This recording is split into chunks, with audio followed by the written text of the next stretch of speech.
പഴയ തൗഹീദ് അനുസരിച്ച് ഇതാ ഈ പുസ്തകത്തിൽ പറഞ്ഞു, ആരെ ജിന്നുകളെ മലക്കുകളെ വിളിക്കാൻ പാടില്ല, അമ്പിയാക്കളെ വിളിക്കാൻ പാടില്ല. 2007 മുജാഹിദുകൾ തൗഹീദ് മാറ്റിയപ്പോ അവർ പറഞ്ഞു, എന്തു പറഞ്ഞു? ജിന്നുകളെ വിളിക്കാം, മലക്കുകളെ വിളിക്കാം. അവരുടെ ഇസ്ലാഹി മാസികയിൽ, ഞാൻ വെറുതെ പറയുന്നതല്ല, പച്ചയായി അവർ എഴുതി വെച്ചു, അങ്ങനെ വിളിക്കുന്നത് ശിർക്കല്ല. കേട്ടോളൂ, 2007 വരെ ശിർക്കായിരുന്ന കാര്യം 2007 തൗഹീദാകുന്നു.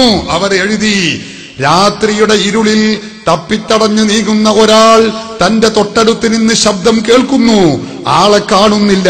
തന്റെ മുമ്പിലുള്ള ഈ ശബ്ദത്തിന്റെ ഉടമ ജിന്നായിരിക്കാമെന്ന വിശ്വാസത്തിൽ എന്നെ ഒന്ന് സഹായിക്കാമോ, ഒരു വെളിച്ചം തരാമോ എന്നാവശ്യപ്പെട്ടാൽ അത് അഭൗതികമോ കാര്യകാരണ ബന്ധത്തിനപ്പുറത്തുള്ളതോ അല്ലെങ്കിൽ സൃഷ്ടികളുടെ കഴിവിൽ പെടാത്തതോ തേടുകയല്ല, ആ സഹായാർത്ഥന ശിർക്കുമല്ല.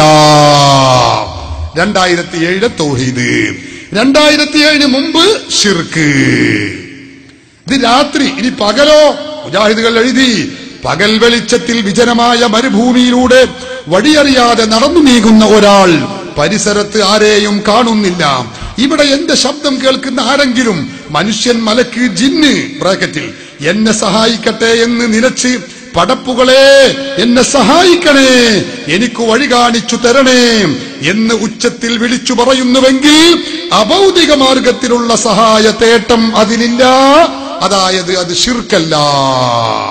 മുജാഹിദുകൾ ഇസ്ലാഹി മാസിക 2007 ഏപ്രിൽ ലക്കത്തിൽ പച്ചയായി എഴുതി. സുന്നികളുടെ ചോദ്യ ശരങ്ങൾക്ക് മുമ്പിൽ പിടിച്ചു നിൽക്കാൻ കഴിഞ്ഞില്ല. 2012 മുജാഹിദുകൾ വീണ്ടും യോഗം ചേർന്നു. യോഗം ചേർന്നിട്ട് തൗഹീദ് മാറ്റി. അവർ പറഞ്ഞു, ഇനി മുതൽ അത് ശിർക്കാകുന്നു.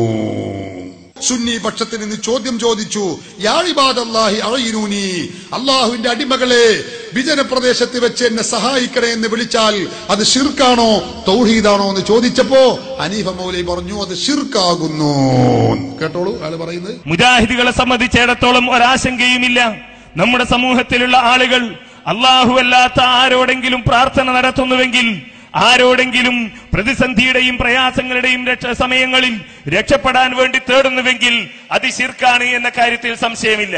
അത് വിജനപ്രദേശത്തായാലും ശരി, അതല്ല ആളുകളുള്ള പ്രദേശത്തായാലും ശരി, കരയിലായാലും ശരി, കടലിലായാലും ശരി, മഹാനോടായാലും ശരി, നബിയോടായാലും ശരി, ജിന്നിനോടായാലും ശരി, മലക്കിനോടായാലും ശരി, പിശാചിനോടായാലും ശരി, ശിർക്കാണ് എന്ന കാര്യത്തിൽ മുജാഹിദ് പ്രസ്ഥാനത്തിന് യാതൊരു എതിർപ്പുമില്ല, സംശയമില്ല, ശിർക്ക് തന്നെ.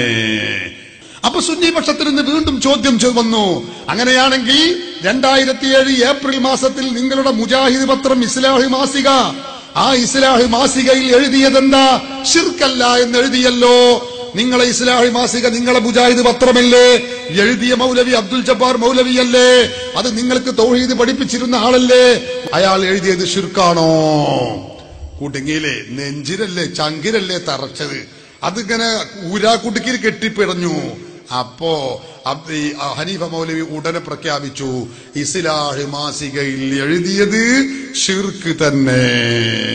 ഞങ്ങൾ പറയുന്നു, ഈ ഇസ്ലാഹ് മാസികയിൽ വന്നത് അത് ശിർക്കാണ്, അത് ശിർക്കാണെന്ന് ഞങ്ങൾ എഴുതി. ഇനി അയാള് മുശ്രിക്കാണോ ഇയാള് മുശ്രിക്കാണോ, അങ്ങനെ ആളെ മുശ്രിക്കാക്കലല്ല ഞങ്ങളുടെ പണി. ഇത് ശിർക്കാണ്, ഞങ്ങളെതിരെ പറഞ്ഞു, ഞങ്ങളത് പ്രഖ്യാപിച്ചു. കേട്ടില്ലേ? ഈ ഇസ്ലാഹി മാസിക മുജാഹിദിന്റെ പത്രമാണ്, അത് ശിർക്കാനായി എഴുതിയ. എന്നിട്ട് ഇപ്പൊ അവർ തീരുമാനിച്ചിരിക്കുകയാണ് 2012 അബ്ദുസലാം സുല്ലമിയിൽ നിന്നും കടമെടുത്ത തൗഹീദ് അതിവിടെ പറയാണ്. ഇത് അനസ് മൗലവി കുമ്പസരിച്ചാൽ തീരുന്ന പ്രശ്നമല്ല. ഈ പ്രസ്ഥാനം നാളിതുവരെ പുലർത്തിപ്പോന്ന ആദർശം തെറ്റിന്നാ പറയുന്നത്. നമ്മൾ 2012 വരെ ശിർക്കിലായിരുന്നു. അത് ശിർക്കല്ല എന്ന് പറഞ്ഞാൽ ശിർക്കിലായി എന്നാണ്. അതിപ്പോ നമ്മളൊക്കെ ആയത്. അപ്പൊ മുജാഹിദ് പ്രസ്ഥാനം ഇതുവരെ ശിർക്കിലാന്നല്ലേ പറഞ്ഞത്? എന്താണ് ഈ പറയുന്നത്?